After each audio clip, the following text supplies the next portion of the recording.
He will sanctify you. May God Himself, the God of peace, sanctify you through and through. The one who calls you is faithful, and He will do it. 1 Thessalonians chapter 5 verse 23. 24. Sanctification is one of those complicated church words that can confuse new Christians, and even those of us who have believed for many years. Being sanctified means that we are perfectly righteous in God's sight, although we are still working out our salvation and growing spiritually on earth. The concept of sanctification can make being a Christian seem like a great deal of work. In fact, some Christians take sanctification to mean that they must become as close to perfect as possible, constantly policing and modifying their behavior.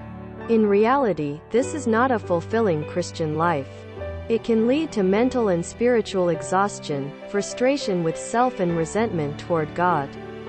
Perhaps this is why Paul ends 1 Thessalonians on the note that he does.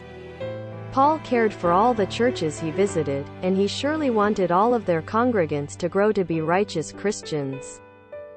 Still, he must have known that to do so, the people of Thessalonica, and all other churches, would need plenty of God's peace. Therefore, in today's verse, Paul reminds the Thessalonians that God ultimately sanctifies the believer. Our efforts to change our behavior do not make us righteous. Rather, God does as He changes our hearts. As our hearts become tender toward God, we become more willing and able to express our faith. If sanctification feels like work today, do not lose heart. Instead, ask yourself if you are trying too hard or focusing too much on your own efforts. If yes, tell God how you feel, and how difficult it can be to stop relying on yourself.